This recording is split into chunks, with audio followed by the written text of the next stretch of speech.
नमस्कार। Fundamental analysis के पिछले दो पार्ट्स में हम मैनेजमेंट एनालिसिस कैसे किया जाता है इसके बारे में बात कर रहे हैं। पिछले दो पार्ट्स में हमने देखा मैनेजमेंट एनालिसिस करने के लिए जो डेटा चाहिए वो कहाँ से लेना होता है।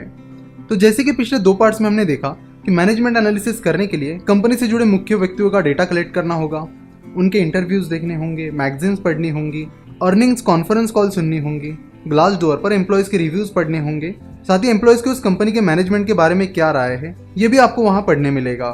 जिसके बाद आपको मनी लाइफ मैगजीन पढ़नी है जिसमें आपको फाइनेंशियल फ्रॉड्स के बारे में पता चलेगा।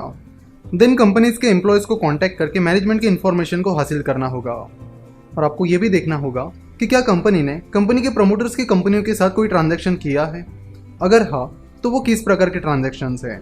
तो ये सारी चीज़ें हमने पिछले दो पार्ट्स में देखी हैं। कुछ ही महीनों पहले हमने YouTube पर मैनेजमेंट एनालिसिस कैसे किया जाता है ये वीडियो अपलोड किया था, तो वो वीडियो आप जरूर देखें। उसमें हमने मैनेजमेंट एनालिसिस कैसे किया जाता है उसकी कुछ और ट्रिक्स बताई हैं। तो उसमें एक इंपॉर्टेंट पॉइंट ये बताया गया है कि आपको कंपनी के नाम के आगे fraud, scam, FIR, cases, fine, ban इन जैसे कीवर्ड्स यूज करने हैं और गूगल पर उसे सर्च करना है। सो अगर कंपनी ने पहले कोई फ्रॉड या स्कैम किया है तो आपको तुरंत वो सर्च में मिल जाएगा। अगर कंपनी के ऊपर FIR या कोई केसेस है या कंपनी पर कोई बैन लगा था तो ये सारी चीजें आपको गूगल पर सर्च करने पर सर्च रिजल्ट में मिल जाएगी। तो इसलिए ये चीज करना भी बहुत बहुत जरूरी है। तो यहाँ पर बताई हुई सारी चीजें करने के बाद आपको उस कंपनी के मैनेजमेंट से जुड़े कुछ क्लूज मिल जाएंगे और उन क्लूज को जोड़ जोड़कर आपको एक कंक्लूजन भी मिल जाएगा और मैनेजमेंट के बारे में एक अच्छी और क्लियर आइडिया आ जाएगी। देखो, मैनेजमेंट एनालिसिस करते वक्त शुरुआत में आपसे ये सारी चीजें चेक करने के बाद भी गलतियां जरूर होंगी और आपको ये गलतियां करने से डरना नहीं है, बस आपको उन गलतियों से सीखते रहना है। तो एक्सपीरियंस और अपनी गलतियों से सीखकर आप मैनेजमेंट एनालिसिस में एक्सपर्टीज हासिल कर सकते हो। तो किसी भी कंपनी का एनालिसिस करते वक्त आराम से उस कंपनी का पहले मैनेजमेंट एनालिसिस करिए। बहुत सारे लोग बहुत जल्दी में होते हैं और इसलिए वो एनालिसिस का बहुत सारा पार्ट स्किप कर देते हैं, तो वो पूरा एनालिसिस करते ही नहीं, आधे में ही एनालिसिस छोड़ देते हैं और खुद से ही कई सारी चीजें अज्यूम कर लेते हैं और उस कंपनी में इन्वेस्ट कर देते हैं। तो ये गलती आप बिल्कुल भी ना करें। एनालिसिस हमेशा डिटेल में करें और इसके लिए आपको एफर्ट भी जरूर लेने पड़ेंगे।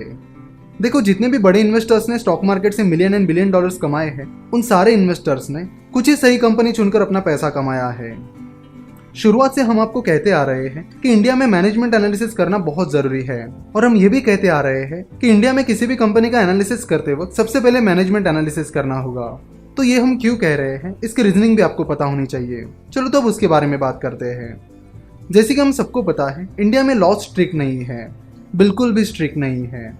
अगर किसी कंपनी के मैनेजमेंट को फ्रॉड करके प्रॉफिट मिलता है और उन पर कोई स्ट्रिक्ट एक्शन नहीं ली जाती तो उन्हें देखकर बाकी कुछ कंपनीज भी वैसा ही करने लगती है और यही सब कुछ हो रहा है। चाहे केतन पारेख हो, सत्यम कंप्यूटर्स के रामालिंगा राजू हो, सत्यम कंप्यूटर का auditor PwC that is price water house Cooper हो या फोर्टिस के सिंह ब्रदर्स हो, इन सब ने बड़े बड़े कांड किए हैं पर एक पर भी कोई स्ट्रिक्ट एक्शन नहीं लिया गया। और ऐसे बड़े बड़े क्राइम करने के बाद भी अगर किसी पर स्ट्रिक्ट एक्शन नहीं लिया जाता है तो बाकी क्रिमिनल माइंडेड लोग भी वैसा ही करने लगते हैं, जिससे क्राइम को बढ़ावा मिलता है। देखो, ऐसा नहीं है कि दुबई में सारे शरीफ लोग हैं। दुबई में क्राइम रेट इसलिए कम है क्योंकि दुबई में लॉ स्ट्रिक्ट है। साल 2009 में सत्यम कंप्यूटर्स का स्कैम बाहर आया जिसमें इन्वेस्टर्स को बहुत नुकसान हो गया और उनका लगभग सारा पैसा डूब गया। सत्यम ने फेक इनवॉइसेस रेज करके अपना रेवेन्यू बढ़ा कर दिखाए थे और अपनी सारी फाइनेंशियल स्टेटमेंट्स को मैनिपुलेट किया था। Price water house Cooper that is PwC सत्यम का ऑडिटर था। सत्यम कई सालों से अपना ये फ्रॉड चला रही थी, फिर भी PwC ने उसे नजरअंदाज कर दिया। बाद में PwC को गिल्टी पाया गया और 2 साल के लिए बैन कर दिया गया, जो कि इतने बड़े क्राइम के लिए काफी कम सजा है। इसी तरह का एक अकाउंटिंग स्कैम US में भी हुआ था, जो कि US की तब की बहुत बड़ी कंपनी इनरॉन में हुआ था, जिसका ऑडिटर आर्थर एंडरसन था। इस अकाउंटिंग स्कैम के बाद आर्थर एंडरसन दोषी पाया गया और फिर securities and exchange commission that is SEC, जो कि सेबी की तरह US की स्टॉक मार्केट रेगुलेटर है, उसने आर्थर एंडरसन के अकाउंटिंग बिजनेस को बिजनेस से ही बाहर कर दिया। तो नेक्स्ट टाइम अगर US का कोई ऑडिट फर्म इस तरह का स्कैम करने के बारे में सोचेगा तो उसके दिमाग में ये डर जरूर आएगा कि अगर हम पकड़े गए तो हमारा सारा बिजनेस ही चला जाएगा, और इस तरह का डर इंडिया में बिल्कुल भी नहीं है। अब दूसरे केस के बारे में बात करते हैं। इरिक्सन ने रिलायंस कम्युनिकेशन को सर्विस प्रोवाइड की थी जिसके 550 करोड़ रुपए आरकॉम ने इरिक्सन को नहीं दिए थे, जिसकी वजह से इरिक्सन को लगातार कोर्ट के चक्कर काटने पड़े और पिछले कुछ सालों से वो यही कर रहे हैं। इसके बावजूद भी उन्हें उनका पैसा नहीं मिला। रिसेंटली सुप्रीम कोर्ट ने अनिल अंबानी को कहा है कि आपको इरिक्सन के पैसे तुरंत रिटर्न करने हैं और साथ ही 12% का इंटरेस्ट देना है। तो इरिक्सन का पैसा इतने सालों से रिटर्न ना करने की वजह से रिलायंस कम्युनिकेशन पर या अनिल अंबानी पर कोई स्ट्रिक्ट एक्शन नहीं ली गई। उनको बस उस अमाउंट पर 12% पर एनएम का इंटरेस्ट पे करने के लिए कहा गया। ऐसे ही केस सिंह ब्रदर्स के साथ भी हुई। सिंह ब्रदर्स ने 40 से 403 करोड़ रुपए बिना बोर्ड की परमिशन से निकाल लिए, यानी अनइथिकल तरीके से उन्होंने कंपनी से वो पैसे गायब कर दिए। जब कंपनी को इस चीज़ के बारे में पता चला तो उन्होंने सिंह ब्रदर्स के खिलाफ कंप्लेंट फाइल की, जिसके बाद कोर्ट ने उन्हें कहा कि उन्हें ये पैसे रिटर्न करने हैं। That's it.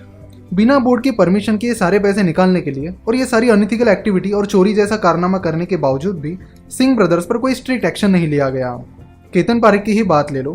केतन पारेख ने कितना बड़ा स्कैम किया था, पर 2001 में इतना बड़ा स्कैम करने के बावजूद भी केतन पारेख की आप सजा देखोगे तो उसे सिर्फ 3 साल की सजा मिली है और दिसंबर 2017 तक उसे स्टॉक मार्केट में इन्वेस्ट करने से बैन कर दिया था।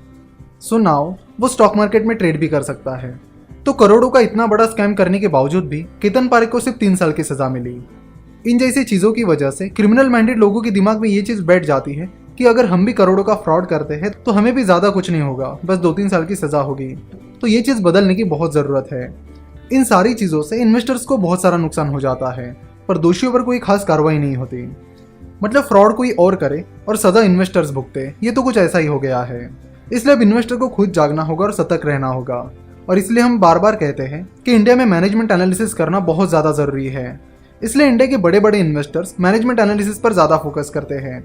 अगर आप विजय केडिया की इन्वेस्टमेंट फिलोसॉफी देखोगे तो वो मैनेजमेंट एनालिसिस पर बहुत ज़्यादा फोकस करते हैं और टाइम टू टाइम अपने ट्वीट के जरिए वो लोगों को मैनेजमेंट एनालिसिस के बारे में बताते रहते हैं। रिसेंटली उन्होंने कहा है कि investing in the honest management is the only way to successful in the market. तो इन सारी चीज़ों पर आप ध्यान रखिए और मैनेजमेंट एनालिसिस को बिल्कुल भी स्किप ना करें। तो यहाँ पर हमारा फंडामेंटल एनालिसिस का 5वां पार्ट समाप्त होता है।